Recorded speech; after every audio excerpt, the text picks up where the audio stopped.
Hey guys, it's the Coyote Local here, and today, if you could take a good guess what city I'm in Philadelphia, and I'm going for my famous long runs. I like to do a nice 30 mile loop around the city. You can't even see the city from here. I followed the river all the way up, ran at the penn-relays yesterday, and it's a new 5K PR of 40 minutes and 18 seconds, so not bad for a vegan, right?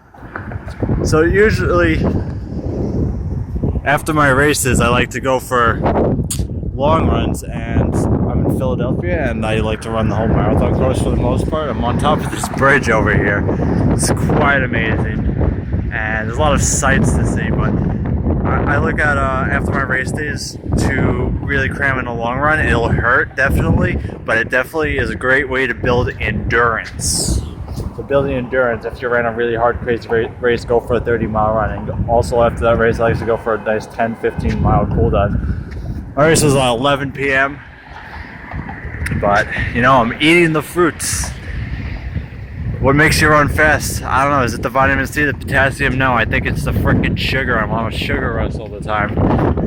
When I do my long runs, I like to take them slow for the most part, but there are some runs I do like to go under 6-minute pace.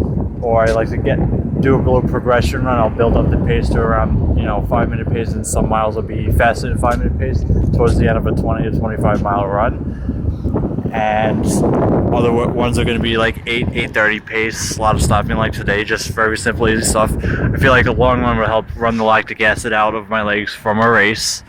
And of course it'll just help me build endurance. When you work your range, when you train, you want to run your longest runs, and then you want to run your shortest and fastest runs. So basically you work any kind of training from long, slow, easy to short, fast sprints. I did 12 by 300 a week before, and that actually somehow gave me a kick at the end of this 5K. I kicked in my last 200 meters was 28.9 seconds, which is an official 200 meter PR for me at the end of a 5K. So I'll take that anyway, and my endurance is definitely being built on these long runs, but also the speed comes through. I also do some quick strides after these long runs on some faster days just to get that raw speed. Run fast when you're tired. If you're going to close a race fast, you might as well start doing your long runs and then getting some really fast 100-meter sprints, 200-meter sprints at the end of them, and also maybe even progressing in those runs to running under 5-minute mile pace. Working on closing hard, so you got to work that kind of training into your program. Mimic your training on the way you race. I like to go out really hard. Unfortunately we didn't go out really hard yesterday. We went out in like 74 because I guess everybody was cold. Temperatures were definitely cold, and that definitely hurt my race performance a little bit, but you do what you got to do. But definitely when you train, if you're going to start your races fast, when you do your interval workouts, I like to do 12, 13, 14 by 1,000 meters. I'll start them out really fast. First rep really fast, like 4-10-mile pace or something like that. So, and then back off, but keep that strong pace. Like I'll be hitting 255 for my 1,000 repeats, 256, and you just constantly do that. And then towards the end of that, now start closing the last 200 meters of those 1,000 repeats very fast. Just start going crazy. Start sprinting like you're working on your kick. And I'll have workouts that are like 10-mile tempos at a nice, fairly 5-minute pace or sub 5-minute pace, a little slower, easier work.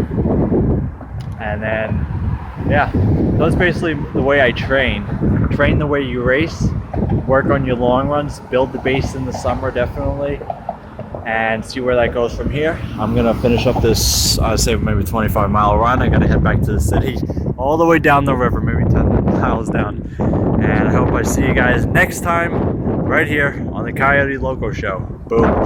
Somebody's going kayaking, boating over there, sailboating. I don't know. Remember, eat vegan. Sugar gives you fuel. This is how I do my almost 200 miles a week. Sugar and fruit. If you can't get fruit, you get your rice. But it's sugar. That's what makes you run. Oh my god, I'm so lost. If I had an apple for every time I got lost, then I'd be fully raw Christina. I'd be living the fully raw life. I'd be having a lot of frickin' apples.